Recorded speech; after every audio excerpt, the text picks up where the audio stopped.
지난 6주간 동안 시험에 대한 말씀을 이렇게 상고해 왔습니다. 시험은 믿음 때문에 오는 고난이고 또 믿음을 흔들려는 유혹이라 3절 말씀. 시험을 만나면 하나님께 지혜를 구해서 시험에 대처하는 것이 바른 길이라 5절 말씀. 그렇게 할 때 인내를 온전히 이루게 되고 성숙한 인격과 믿음을 갖추게 되고 4절 12절 말씀. 특별히 지난 주의 말씀은 온갖 좋은 은사와 온전한 선물이 다 하나님께로부터 내려온다, 이런 내용이었습니다. 은사와 선물은 값없이 하나님이 베풀어 주시는 은혜들인데, 특별히 본문의 문맥에서는 특별 은총을 가리킨다라고 했습니다. 특별 은총은 우리의 육신적인 이런 삶에 대한 축복보다 구원과 관련된 은혜들을 가리키는 것인데, 예수 그리스도의 대속 사역, 성령의 구속 사역, 그로 인해서 우리에게 주어지는 믿음, 칭의, 성화, 부활, 천국, 영생, 이러한 은혜들을 가리키는 것입니다.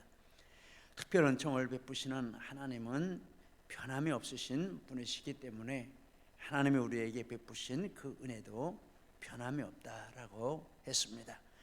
토마스 멘튼 목사님의 말씀을 인용했습니다. 하나님의 불변성은 진주구슬을 꿰는 비단실같이 하나님에 속한 다른 모든 것을 꿰고 있는 속성이다.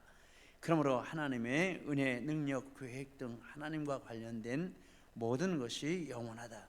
우리 안에는 하나님의 불변성 위에 놓여 있기 때문에 우리는 망하지 않는다라고 했습니다. 그리고 이 시간에는 하나님이 우리를 낳으셨다라는 말씀이 이렇게 18절에 나와 있는데, 이 말씀을 이제 마지막으로 시험에 대한 마지막 부분으로 이렇게 상고하도록 하겠습니다. 낳으셨다라는 말씀은 거듭났다라는 말씀입니다. 거듭나게 하셨다라는 말씀입니다.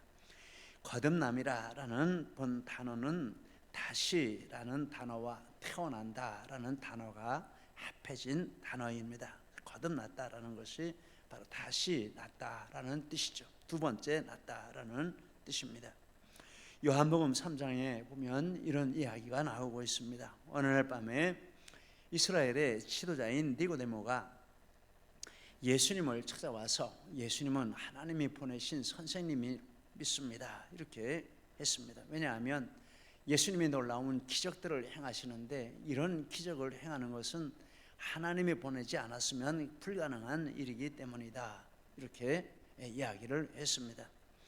그때 예수님께서 니고데모에게 진실로 내게 이르노니 사람이 거듭나지 않으면 하나님 나라를 볼 수 없다, 이렇게 말씀을 하셨습니다. 진실로라는 단어를 이렇게 두 번씩이나 쓰시면서 거듭나야 된다, 다시 나야 된다라고 이렇게 말씀을 하셨습니다. 그때 니고데모가 그 말을 듣고 질문을 했는데, 사람이 이렇게 늙으면 어떻게 거듭날 수 있습니까?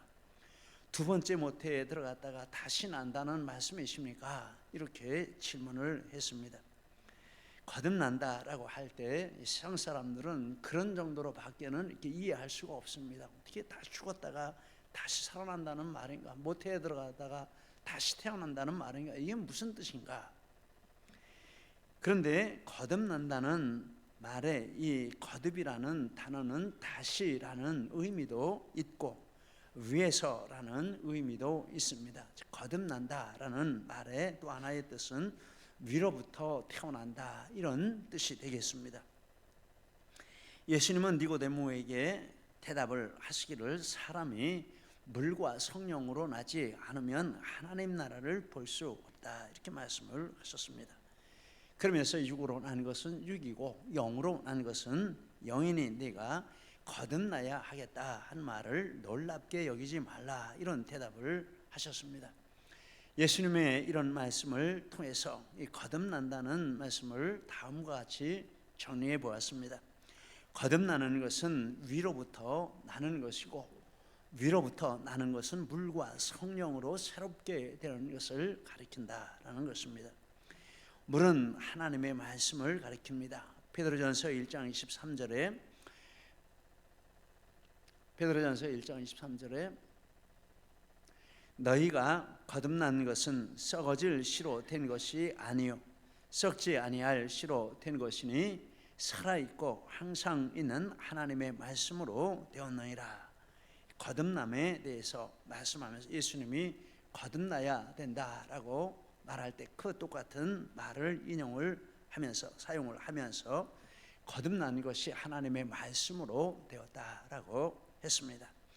로마서 10장 17절에도 믿음은 들음에서 나며 들음은 그리스도의 말씀으로 말미암았느니라라고 했습니다. 본문 18절에 자기의 뜻을 따라 진리의 말씀으로 우리를 낳으셨느니라. 같은 의미의 이런 말씀이 되겠습니다. 그래서 물로 거듭난다라는 말씀은 하나님의 말씀을 통해서 거듭난다라는 말씀이고, 그런데 물과 성령으로 거듭난다라고 하신 것은, 거듭나는 것은 말씀을 들을 때 성령님의 역사로 믿게 된다라는 뜻입니다. 똑같이 말씀을 들어도 우리는 믿고 세상 사람들은 믿지를 못합니다. 왜냐하면 이 말씀과 성령으로 거듭나는 것이기 때문에 그렇다라는 것입니다. 사도행전 16장에 보면 바울 사도가 빌립보에 가서 복음을 전할 때 루디아가 믿게 되었습니다. 그 과정을 이렇게 말합니다. 루디아가 말을 듣고 있을 때 주께서 그 마음을 열어 바울의 말을 따르게 하신지라.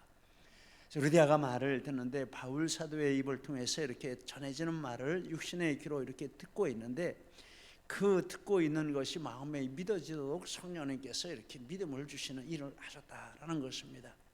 그래서 물과 성령으로 거듭난다라는 이 말씀은 하나님의 말씀과 성령의 역사로 거듭난다라는 뜻이 되겠습니다.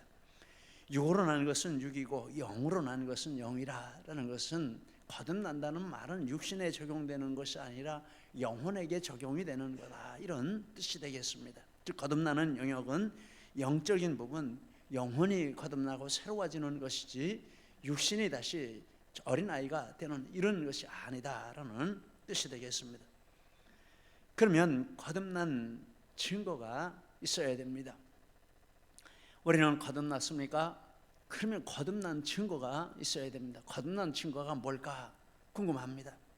그런데 이 요한복음 3장에 보면 예수님께서 이렇게 니고데모가 찾아와서 거듭남에 대한 말씀을 쭉 하시는데, 그래서 영으로 난 것은 영이고 육으로 난 것은 육이다, 거기까지 가서 끝나는 것이 아니라 그 뒤에까지 쭉 이렇게 이어져서 말씀을 하시는데, 그 유명한 요한복음 3장 16절도 니고데모에게 하시는 말씀 중에 한 부분이 되겠습니다. 그러면서 두 가지로 거듭난 증거를 이렇게 말씀하신 것을 찾아볼 수 있는데, 첫째는 예수님의 십자가 대속을 믿는 것입니다. 요한복음 3장 14절 15절에 이렇게 말합니다. 모세가 광야에서 뱀을 든 것 같이 인자도 들려야 하리니 이는 그를 믿는 자마다 영생을 얻게 하려 하심이라. 니고데모에게 하시는 그 거듭남에 대한 말씀을 쭉 하시면서 15절, 14절, 15절에서 예수님이 십자가에 달리실 것이다 라는 것을 말씀하시고, 그를 믿는 자가 영생을 얻는다라고 하셨습니다. 즉 거듭난 증거는 예수님의 십자가를 믿는 것입니다. 예수님의 구원의 역사를 믿는 것입니다. 어제 청년 순장반 나눔 중에 예수님을 만나기 전 나의 모습에서 지금과 달랐던 점을 나누자, 이런 질문이 나왔습니다. 그래서 돌아가면서 이렇게 질문을 하는 중에 한 지체가 이런 대답을 했습니다. 자기는 제자반에서 성경 공부와 여러 필독서를 읽는 중에 예수님의 부활이 믿어지게 되었다, 이런 말을 했습니다. 그전에는 예수님의 십자가 부활 이렇게 머리로는 알지만은 마음으로 이렇게 믿어지지가 않았는데, 제자반을 하면서 성경 공부를 하면서 또 여러 이런 필독서들을 읽으면서 그 과정 중에 이렇게 예수님의 부활이 마음에 확신이 되어지고 믿어지는 이런 경험을 했다라고 했습니다. 예수님 만난 것이죠. 거듭난 증거가 이제 그에게 생긴 것입니다. 그러면서 그전에는 늘 불안하고 쫓기고 두려운 것이 이렇게 마음에 있었는데, 예수님의 부활이 믿어지면서 마음 가운데 있던 그런 두려움과 불안과 이런 것들이 다 이렇게 사라지게 되고 마음의 평안이 왔다, 이런 간증을 했습니다. 축복인 줄 믿습니다. 여러분, 거듭났다라는 것은 예수님의 십자가를 믿고 마음에 확신하게 된다라는 뜻입니다. 우리 모두 예수님의 십자가를 믿고 마음에 확신이 있으신 줄 믿습니다. 거듭난 것입니다. 두 번째 증거가 있는데, 그의 행위가 하나님 안에서 행한 것임을 나타내려고 빛으로 온다. 3장 21절에 진리를 따르는 자는 빛으로 오나니 이는 그 행위가 하나님 안에서 행한 것임을 나타내려 함이라 하시니라. 즉 자기 행위를 하나님 말씀에 비추어 보는 그런 일을 합니다. 예수님이 믿어지고 구원이 믿어지면 그 다음에 일어나는 일, 하나님의 말씀으로 자기 삶을 조명을 합니다. 내 목적에 하나님 말씀을 이용해서 이렇게 내 목적을 합리화하는 것이 아니고, 하나님의 말씀이 정말 내 삶을 비추어서 내 삶의 잘못된 부분이 하나님 말씀에 의해서 고쳐지도록 이렇게 하는 말씀에 대한 태도의 변화가 일어나는 것입니다. 그래서 행위가 하나님 안에서 행하는 것임을 나타내려 함이라, 하나님 말씀대로 사는 것을 이렇게 내가 삶 가운데 증명하는 이런 일이 일어난다라는 것입니다. 이 두 가지가 거듭남의 증거다. 이 요한복음 3장의 문맥에서 이렇게 말씀을 하고 있습니다. 여러분, 우리에게 거듭난 증거가 분명히 있어야 하는 줄 믿습니다. 안 믿어지면 어떻게 합니까? 안 믿어지는데 믿고 싶어요. 그러면은 말씀 붙들고 하나님 앞에 기도하며 말씀을 읽으시고 말씀을 연구하시기를 바랍니다. 왜냐하면 물과 성령으로, 말씀과 성령으로 거듭난다라고 했으니까. 이렇게 말씀 앞에 자꾸 말씀을 가까이 하고 기도할 때 성령님이 그 말씀을 통해서 믿음을 주시는 것입니다.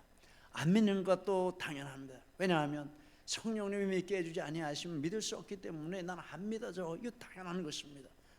그런데 믿는 사람에게는 믿는 게 당연한 것입니다. 성령님이 역사하시면 왜 안 믿어져? 이게 믿어지는데 이렇게 가는 것입니다. 할렐루야. 우리에게는 하나님이 거듭난 증거를 주신 줄 믿습니다. 그런데 낳았는데 누가 낳았습니까? 그가 우리를 낳으셨다. 18절에 말씀합니다. 그는 이 하나님이십니다. 그가 낳으셨다라는 말씀은 이 거듭남의 주권자는 하나님이시다라는 뜻이 되겠습니다. 하나님이 택하시고 거듭나게 하는 사람에게만 말씀도 깨달아지게 하시고 성령도 역사하시는 것입니다. 요한복음 1장 12절 13절 잘 아는 말씀, 영접하는 자 곧 그 이름을 믿는 자들에게는 하나님의 자녀가 되는 권세를 주셨으니 혈통으로나 육정으로나 사람의 뜻으로 나지 아니하고 오직 하나님께로서 난 자다라고 하셨습니다. 마태복음 16장 말씀에 보면 베드로가 예수님이 주님이시고 하나님의 아들이십니다 이렇게 할 때 예수님이 그에게 야 베드로야, 내가 복이 있다. 왜냐하면 이걸 내게 알게 한 것은 사람의 이런 요소가 아니라 하나님이 내게 알게 했기 때문이다. 이렇게 말씀을 해주셨습니다. 하나님이 이렇게 거듭나게 해주시는 주권자가 되시는 줄 믿습니다. 근데 그가 누구를 거듭나게 낳으셨습니까?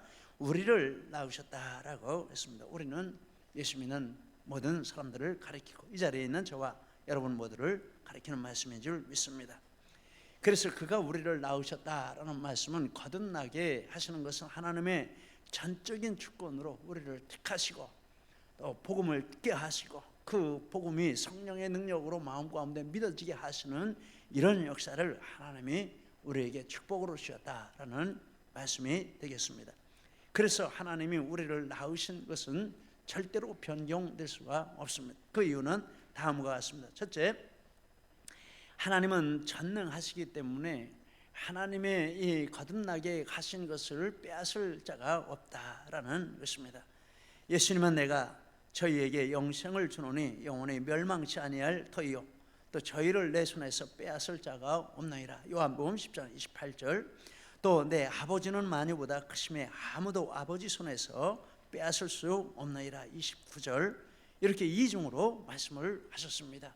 하나님의 주권으로 되었다 할지라도 하나님이 전능하지 못하시면 보다 강한 자가 있으면 뺏어갈 수 있는 것이죠. 그러나 하나님이 전능하시기 때문에 하나님의 전적인 주권으로 하신 그것은 변경할 수 없다라는 것입니다.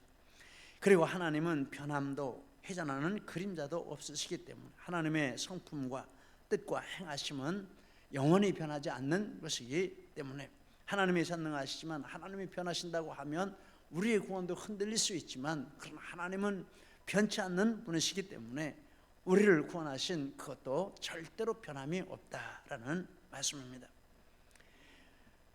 우리 금요 기도회 때 이렇게 한 분 목사님을 위해서 여러 달 전서부터 이렇게 기도를 해오고 있는데 우리 김목선에 속한 박상돈 목사님입니다. 7, 8개월 전에 배가 불편해서 가까운 병원에 갔는데 의사 선생님이 이렇게 한 번 진단하시더니 직장암입니다. 직장암도 작지 않습니다. 빨리 큰 병원에 가서 검사하십시오. 그래서 목사님이 기분이 나빴다고 합니다. 아니 그럴 가능성이 있다 이것도 아니고 아주 단정적으로 이렇게 말을 하는데 어떻게 그렇게 한번 검진하고 단정합니까? 그러니까 내가 압니다. 내가 직장암인 걸 분명히 알기 때문에 빨리 큰 병원에 가셔야 됩니다. 이렇게 해서 현대 아산병원에 급히 예약을 하고 검진을 받으니까 정말 직장암 3기. 그런데 거기서 끝나는 것이 아니라 폐암이 있는데 폐암이 4기였습니다.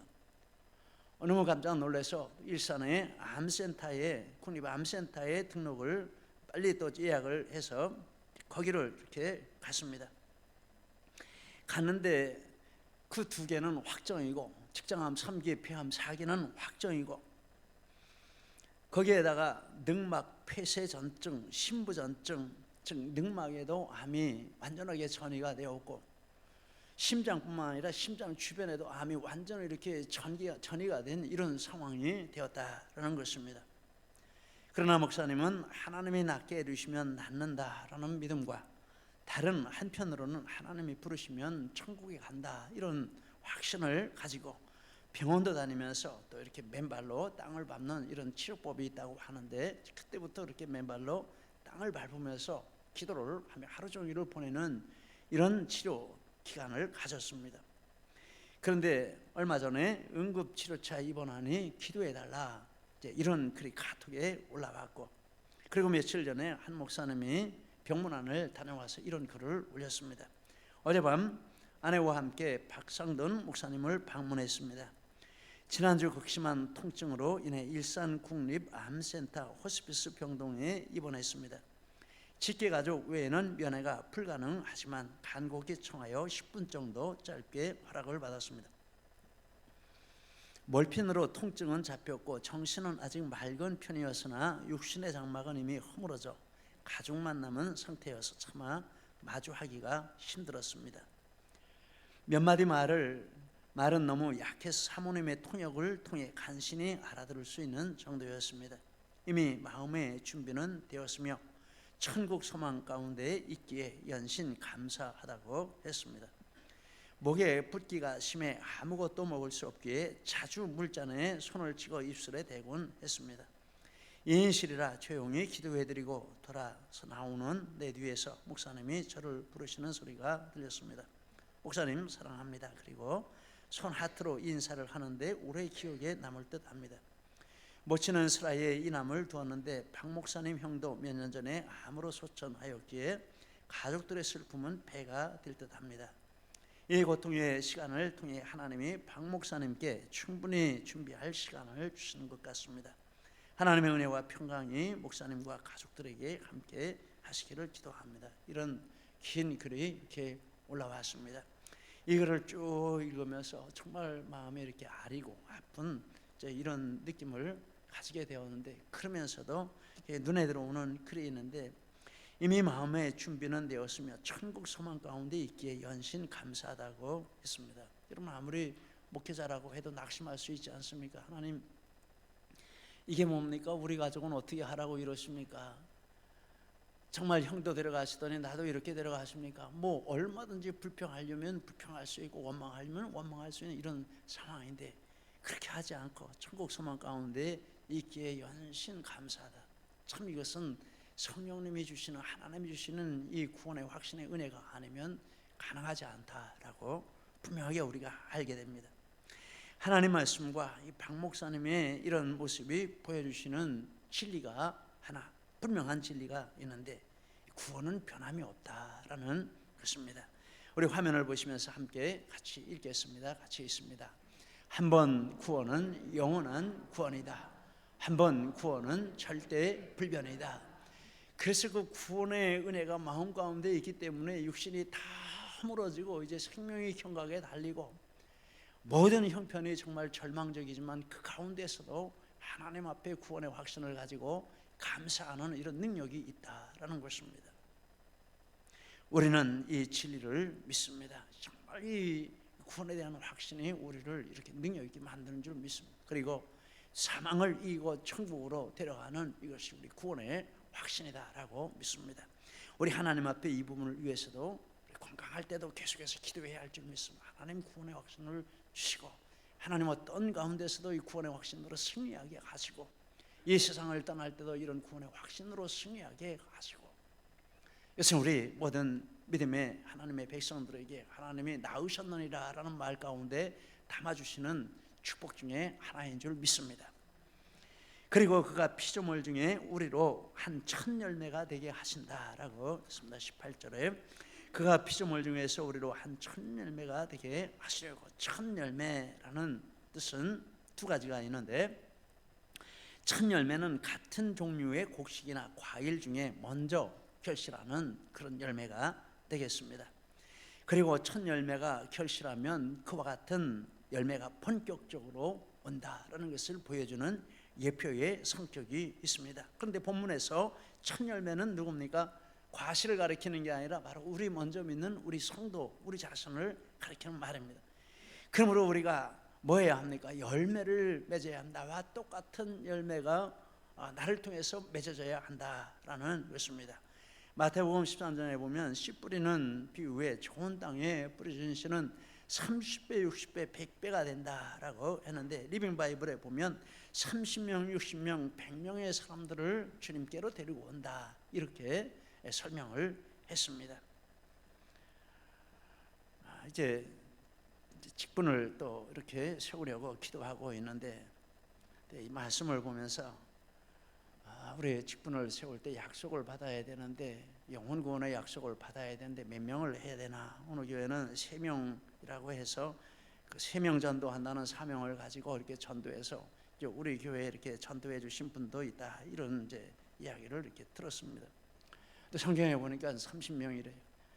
60명이고 100명이래요. 최소한 30명이라고 해야 되는데 이거 이렇게 제시를 하면은 이거 그냥 기절할 거 아닌가 이런 생각이 들고 또 너무 작게 제시하면 하나님이 이놈아 넌 믿음도 그렇게 없냐 성경에 30명이라고 했는데 3명이 뭐냐 이렇게 또 책망하실 것 같고 마음에 지금 걱정이 가득한데 몇 명이라고 도대체 해야 되나 이런 생각이 들고 또 저도 사거리에서 이렇게 피켓을 들고 서 있는데 언제부턴가 마음 가운데 이런 생각이 들어오는 거예요.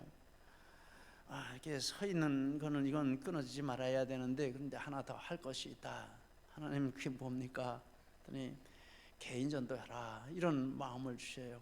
아이고 하나님 저희 여기 나와 서 있는 것도 시간이 맨날 쩔쩔매는데 뭘 또 개인 전도까지 하라고 그러세요. 근데 마음 가운데 자꾸 이제 이런 생각을 주시는 거예요. 그래서 기도를 하고 있습니다. 순종을 해야 될 것 같기는 해요. 근데 어쨌든지 여기 보니까 이렇게 우리를 첫 열매를 만드시려고 우리를 낳으셨다라고 하니까 이게 맞는 말입니다. 첫 열매로 우리를 낳으신 겁니다. 가족 중에 아무도 믿는 사람이 없어요? 내가 첫 열매 되라고 그러신 거예요. 아는 사람 중에 아무도 믿는 사람이 없어요? 나 외로워요? 외로운 게 아니에요. 첫 열매 되라고 그러시는 거예요. 축복해 주시는 거예요. 다 안 믿는 사람끼리만 모여 쌓여 있으면 어떻게 첫 열매가 됩니까? 그러니까 낙심할 필요가 없는 것입니다. 하나님이 이렇게 나를 먼저 믿게 하신 것은 나 첫 열매 되게 하시려는 거다 믿고 열심히 영혼구원에서 기도하고 또 복음의 삶을 사시기를 축복합니다. 많은 열매 맺는 축복을 주실 줄 믿습니다. 할렐루야. 그리고 첫 열매라는 것은 최고 품질의 열매라는 뜻입니다. 이런 뜻이 있습니다. 최고의 품질의 열매. 그래서 먼저 믿는 우리가 최고의 품질의 이런 믿음의 열매를 이렇게 맺어야 됩니다. 그러면 그 다음에 따라오는 그런 사람들도 다 그런 믿음의 열매를 맺는다. 전도할 때 보면 믿음이 이렇게 좋은 믿음을 가진 분이 전도하면 전도받은 사람들 그대로 같이 믿어요. 그런데 그 반대는 또 그 반대예요.